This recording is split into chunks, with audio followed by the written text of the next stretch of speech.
Our speaker today is David French. He and his wife Lori, who is sitting back next to Renda and Rebecca, visit us every couple of years.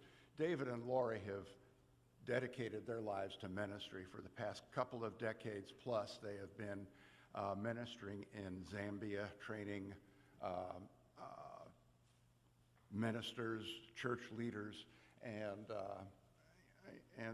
basically just spreading the gospel. It's during the class time we had a pretty good detailed look at the entire ministry, and this is one that this congregation has supported for a number of years. And so David is here with us today, and he'll talk to him into staying for the potluck. So you'll have a chance to visit with him and to meet him. David.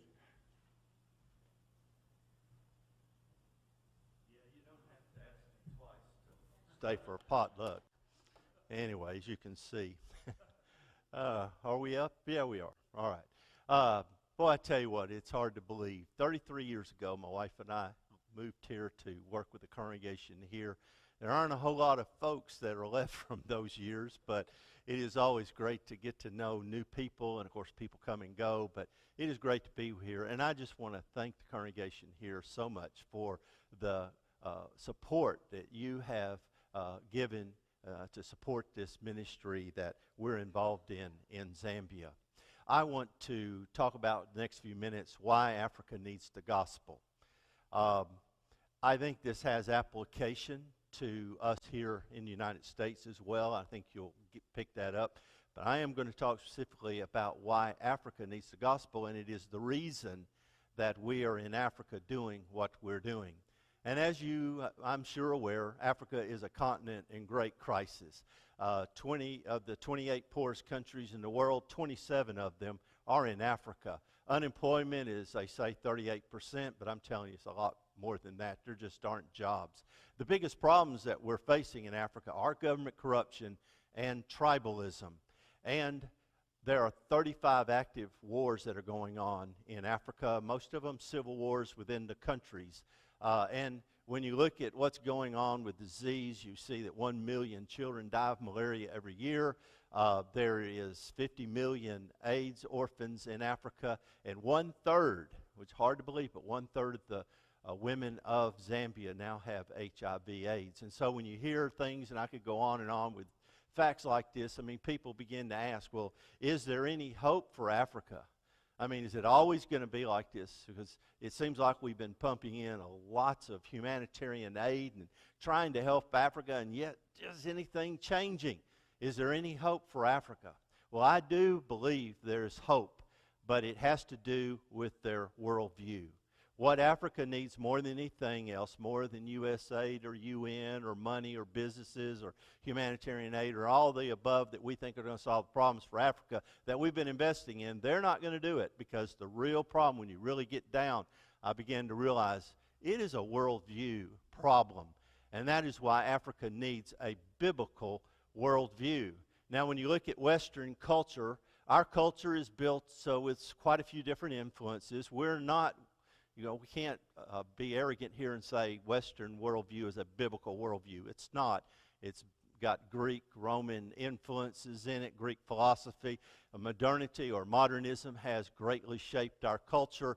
And, of course, there is the influence of the Bible, and that we have been influenced by a biblical worldview. And Western worldview is primarily theistic, or at least it has been. But now we're seeing a very major shift to what we could call secular postmodernism, which is largely atheistic and agnostic. And so it seems like we're sliding into that. Europe is done there, but seems like where's America going to end up between these two predominant worldviews? Now, to the secular postmodern world, guys like me, missionaries, are about the worst human beings on the face of the earth. We are, and the reason is because to the secular postmodern worldview, there are no absolute truths. All beliefs have equal valid. Worldviews are equally have valid and merit. If they work for the people, that's fine. Who are you to try to tell them that their beliefs or their worldview is inferior or is something is wrong with it? And so no one has the right to tell another person or another culture that their beliefs or their worldview is wrong. You don't have the right to do that.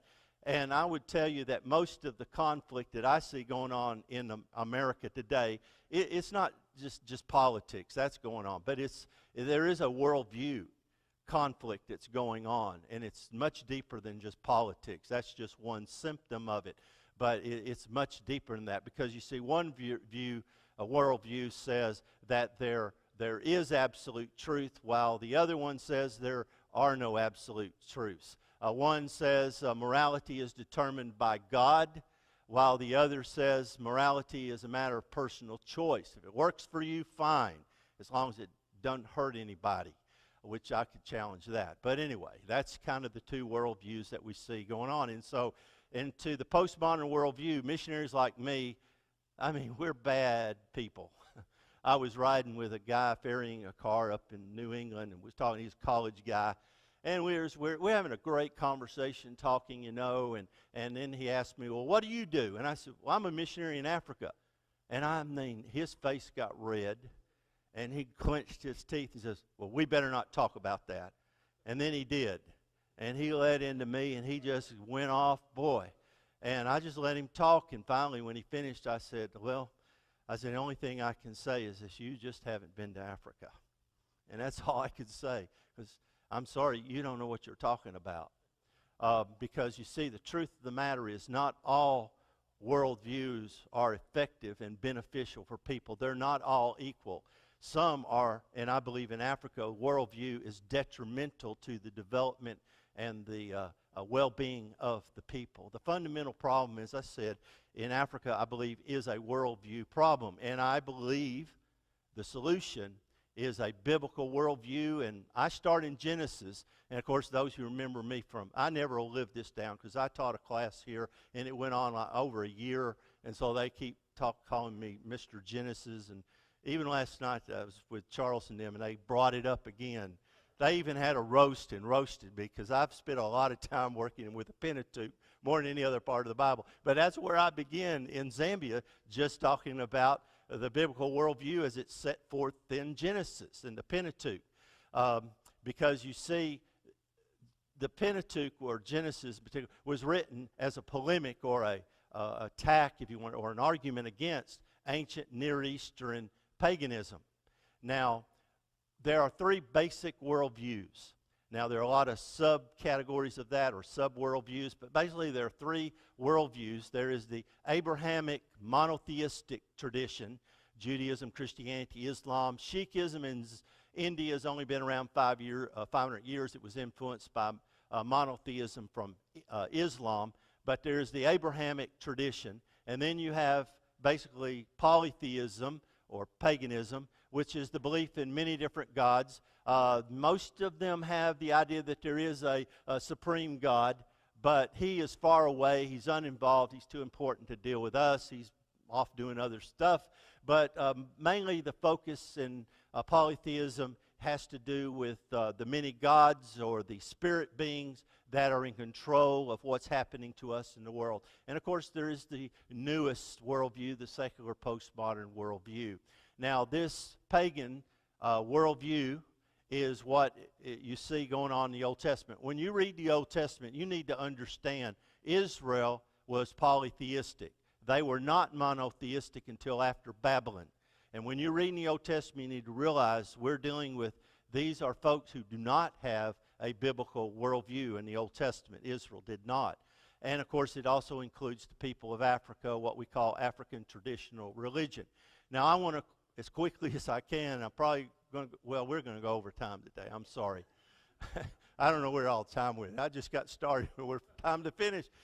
I'll try to go through this quick. But I want to give you 4 or 5 areas that illustrate why I think the gospel is so needed in Africa. First of all, the pagan worldview has a very negative view of creation. The world is in chaos, it's evil, it's dangerous, it's kind of out to get us, and that produces a great deal of fear. I remember when we first went to Zambia, and Karen was just a teenager. She was walking down the street with another friend of hers, and a little dust devil started coming down the road, and her friend said, "Watch out, don't get near that," said, "There's an evil spirit in there. It'll curse you, you'll get sick, bad things will happen to you." And, you start realizing people are living in fear of evil spirits and of creation itself, because it's a very dangerous place. Now, when you turn to the first chapter of Genesis, it starts off saying, yes, the world was without form, it was void, it's in chaos, but God begins to create, and He creates the light and the sky and dry land. He's separating, organizing, putting things in their proper place. You see, God is a God of order, and He took chaos and He made order. Our God is a God of order. He brings order out of chaos. Now, why that is so important, if you study ancient Near Eastern paganism, you'll come to, well, it's typical of all paganism through history, but basically, their paganistic religions, all of them have to do basically, the most important thing is how can we maintain order in creation. Pharaoh, his primary job was to maintain order. And you see in the Exodus, all chaos comes about in the plagues, and Pharaoh is not able to do anything about it. It's just a total attack against Pharaoh's role of being able to maintain order in ancient Israel. The most important thing when you study the religious rituals of paganism, it's all about what we do to maintain order, because when creation gets out of order, floods, hurricanes, droughts, bad things happen. Disease breaks out. Here come the locusts or whatever. And so ancient religion was all about maintaining order. So Genesis comes along and says, yes, the world was chaos, but God created order. And then it says each day that God creates something, He backs off and looks at it and says, it's good. In fact, 7 times it says it's good, and the last time God looks at all that He created and He says, that's very good. God created order out of a chaotic world. So the biblical worldview has a very positive view of creation. It is God's gift. God left no stone. You read the creation story, it's like God leaves no stone unturned to create the perfect world in which to place humanity. It's God's gift. It's a blessing from God that God has given us this creation. Second thing, pagan worldview is a very oppressive worldview. There are 3 examples of this. I'll look at these 3. Number 1, the world, according to paganism, the world is created by spirit beings who care little or nothing about human beings, and they're basically malicious and evil. I mean, just read the Greek gods, the Greek mythology. And these gods, they're violent, they fight and kill each other, they're immoral. I mean, they are worse than human beings can be. And it's a very violent view of creation, of the spirit world. And they're very malicious and evil in their treatment of human beings. Human beings are just slaves to the gods. But when you start reading Genesis, God is not like that. He's not like these gods that the ancients believed in. God is not malicious. He's not evil in His treatment of human beings. In fact, just the opposite. God is a God who cares very much for human beings. He wants a relationship, and He wants to bless humanity. And so look at the creation story. God creates all these different parts of creation. He says it's good, it's very good. And then God blesses humanity, says be fruitful and multiply, and there's food. And then He puts them in the Garden of Eden, and there's plenty of food there to eat. And there's this river that divides into 4 different rivers. If you go to the Middle East, it's a very arid place. And yet here is this river that forks into the 4 mighty rivers of the ancient world. And not only do we have plenty of water, but there are precious gems and stones in these rivers. I mean, what more could a human being want than what God has done for humanity? And so in paganism, these gods are evil, they're malicious, and our only hope to survive is that maybe we can do something to appease these evil gods or spirit beings and demons in order that we can survive. But the problem is, it's difficult to know which God is causing the trouble, or what demon or what ancestor is upset with us and is doing all these bad things. And then how do we figure out how to appease them? What do they want? We don't know. They don't tell us. In Africa, they go down to the witch doctor, and he'll look in the bottom of the tea leaves, or he'll cast bones on the ground and look at the configuration, or kill it. If you pay him extra money, he'll kill a chicken, pull the guts out, and somehow, depending on the color of the guts and what he finds there, he will diagnose what is causing these bad things to happen to you. And then, like all doctors, they call them doctors of traditional medicine. They don't call them witch doctors. No, that's politically incorrect. No, they're doctors of traditional medicine. And like any doctor, he diagnoses what is causing the problem, and then he gives you a prescription about what to do to try to appease these spirit beings that are causing all these bad things to happen to you. Now, it doesn't work all the time. I mean, even our doctors today, does it work all the time? But like a broken clock, it's right at least twice a day, right? Well, sometimes the witch doctors, they get it right. So that's why we believe it. At least it's something we can do, because we really don't know. We don't know who is causing, what spirit being is causing these bad things, and we certainly don't know how to appease them. But in Genesis, look, it's a monotheistic worldview. There are no other gods. God is the only one. He created all things, and there's only one God that we need to worship. And you read Genesis, look, He created everything that exists. Everything in creation, God is the one who did it. It's not like all the pagan myths and stories where you got many different gods creating different domains and parts of creation. You don't know which domain is what God is controlling, what part of creation. But in the Bible, in Genesis, God is not a God who has to be appeased like all the pagan gods. He is a God who cares deeply for human beings. He wants to bless them. And more than that, He is a God who has told us what He wants, what He expects, what He wants from us. Whoops, hit the wrong button there. You read, for example, in Psalm 119. We tend to today look at rules. We don't like rules. We don't like laws. We don't want someone to encroach upon our freedom. And I remember when I was a teenager in Bible class, it was like all the teenagers kept asking, well, what can we do and what can't we do and where do you draw the line? How far close to the line can I get before I actually sin? Because we don't like these laws. God's given us these arbitrary laws, So we have a very negative view of law, but Israel had a very positive view of God's law. And read Psalm 119 and other passages where it just praises. God has given us His law, because you see the pagans, they don't know what their gods want, but our God has communicated with us, and we know what He wants, and we know how to appease them. And the law is good. It's a blessing from God. And another thing, paganism, we have no control over what happens to us. It's fatalism. That dominates most of the world even to this day. Very fatalistic paganism is. We are victims of the spirit world. There's nothing we can really do to better ourselves. We're not in control. And I realized this when I was first in Zambia. And it just really dawned on me when I was teaching agriculture. We used to go off and we would go into villages and do these agriculture workshops and teach them drip irrigation and basic agriculture. And we even went in one village and we set up a demonstration farm, and we were showing them how you could do the drip irrigation in the agriculture. And so I remember one day that I was walking along the road, and there were some Zambians there, and I said, what do you think of this garden, that we were doing, this demonstration garden? And we see it was luscious green vegetables, and it's a dry season. We have 7 months of dry season. Everything is brown, dead. And then here is this beautiful green garden. And I said, to these Zambians, what do you think about that garden? And they go, oh, it is beautiful. It is beautiful. Oh, what a wonderful thing.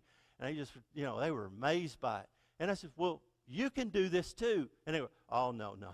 We're Zambians. We can't do it. You Americans can do everything, but we're just Zambians. We can't do this. And it dawned on me, part of the problem of just trying to teach them agriculture is they have an oppressive worldview. We can't better ourselves. Nothing changes. It's always this way. It'll always be this way. And so that hinders progress and development. You see, that's not within our power. Now, I'm right now in the midst of reading the book, and it literally is talking about all the different worldviews, or I should say different forms of different worldviews throughout the whole world, and why Western culture has progressed while the rest of the world stayed behind. And it has to do with the fact that the Christian worldview has made all the difference to Western the Western world. So Genesis gets rid of this fatalistic worldview. Humanity, in fact, and you read Genesis, humanity has dominion over creation. It's just the opposite. Because when God creates man, he says, let us create man in our image. Well, you have to understand what that term means in the ancient Near East, image. You see, in the ancient world, say, for example, the king of Babylon goes over to Syria and he conquers a territory. It's a long way from Babylon to Syria, and so he's not likely to ever come back there. So when he leaves, he appoints his image. And the image is a person who stands in and represents that king and rules on behalf of that king in the best interest of the king. In other words, he's standing in for the king. He's like a body double in a movie or something. You know, this is person who is me. You know, the image is me here in Syria. I'm leaving behind me in my image. And so he can then go back to Babylon. Maybe hopefully never come back unless they revolt or something. So the idea that God created in his image means that God has given us and empowered us with the right and the authority to rule his creation on his behalf and to stand in for God. And Genesis makes that very clear. It says it twice. Let us make man in our image. Let us make him in our image. Let him have dominion over. And so we are to rule on God's behalf. We're not victims, rather just the opposite. The rest of the world, their lives are controlled by evil spirits. They're victims, but not from the biblical worldview. We have dominion. We are not victims. God has empowered us with the authority and ability to make this world a better place. That allows us to be creative, to think outside the box, and to make the world a better place. And God expects that of us. Because of time, I'm going to skip this one. But just that paganism gives you no clear reason why we're here. We're just slaves to the God. But the biblical world view gives us a very clear idea of why we're here and what our life is about. It gives purpose and meaning to our life. Number 4, and I'm hitting 2 of the big ones now, tribalism. Oh my goodness. What a problem in Africa. The pagan worldview, other tribes are not like us. We have no relationship to them. They are not like us. In fact, these tribes, they're evil. They're enemies. I was reading about American, I love history, as you can see, and I was reading about American Indians, native, what's the right word, indigenous Americans. Anyway, I'm not politically correct. But anyway, I was reading about it, and one of the things that just stood out to me is that the names that we have for the Indian tribes, those names mean enemy. In other words, the European is talking to one tribe, and he says, who is those people, those tribes? And they would say in their language, well, they're Apache. And so now we call that tribe Apache. But what did the word mean? It meant enemy. And I love, these things. Apache means enemy. Mohawk, eaters of men. All right, they're cannibals. Comanche meant one who fights against me. Another word for enemy. Navajo, strangers, aliens. Winnebago, I love this one. Winnebago, dirty, bad-smelling water. Those people are bad-smelling water. They're bad people, see. There's no relationship to them. And so because of the concept of limited good, that's the idea that there's only so much good in the world. And if somebody gets a little more of the good, then the rest of us are not going to have as much. It's sort of like if there's 5 of us and there's only 4 apples, guess what? One of you ain't going to get an apple. I'm going to get my apple. One of y'all ain't going to get your apple. And if one of us gets 2 apples, well, then 2 of you ain't going to get an apple. You see, there's only so much good to go around. And so if those people suffer, if our enemies, if they prosper, then we're going to suffer. And so therefore, in order to survive, we've got to defeat them. We've got to destroy them. And what happens to them, it is not our responsibility. They are not us. And so that creates a very us versus them mentality. And that's why we have 30 5 active civil wars going on in Africa now. There's not nations fighting nations. It's all internal tribes fighting each other. They just cannot work together for the common good. You see, basically, there is no love for your neighbor. I remember we went with the students, and we went into a village, and we went to a widow whose house was leaking, the roof, and we decided we would build her a new house. And we went into this village, and the people says, "Why are y'all here? What are y'all doing here?" Well, because, they're afraid of people they don't know. And, well, we're here to build this house for this widow. And the next question is, well, who is related to her? Who's her grandson? And we said, well, none of us. We're not any related to her. Well, why are you here? We're here to help this lady because that's what Jesus would do. Yeah, but who is related? We're not. Well, why are you here? I got to realize they don't understand the concept that we would go in and help someone that we were not related to. There's no love for your neighbor. It is dog eat dog. I'm telling you, it's survival. And so when you look at the biblical worldview, other human beings are created in the image of God. We're created in the image of God. It says after the flood, it says if you kill someone, then you will forfeit your life because they're in the image of God. In other words, they're standing in for God. And if you kill them, it's like you are killing God's emissary. Sort of like suppose we sent, what's the guy, Kushner and Whitcliffe, we sent them to Pakistan and they killed them. Well, that'd be an act of war, right? So if you kill God's image, guess what? You've gone to war against God. Pretty serious, right? And not only that, but the Bible says we are all brothers. We're all related through Adam and Noah. One of the most important passages of the Bible, especially in the ancient world, is Genesis, the 10th chapter. Now, I know you're probably like me. The first few times I read it, until I knew better, I just thought, well, I'll skip this chapter. I mean, so-and-so begat, so-and-so begat, so-and-so. I mean, it's a chapter of begets, right? How boring, like Matthew 1. Who likes reading that? We skip it, Well, we missed the point. I'm telling you what, this is one of the most radical statements in the ancient world because it says there is the sons of, the sons of Japheth, and it lists all them, and then we have all the sons of Ham, and then we come down and here are all the sons of Shem, and then the last statement says, these are the clans or tribes of the sons of Noah, according to their genealogies and their nations. And from these three, the nations spread throughout the whole world after the flood. In other words, we're all brothers. We're all brothers. You look at Genesis, and that's, back up and look at that. You don't realize what a statement, I'm hitting the wrong button. Don't realize what an incredible statement this is, that we're all brothers, because nobody in the ancient world thought that way. Nobody. I've read a lot of ancient Near Eastern creation stories.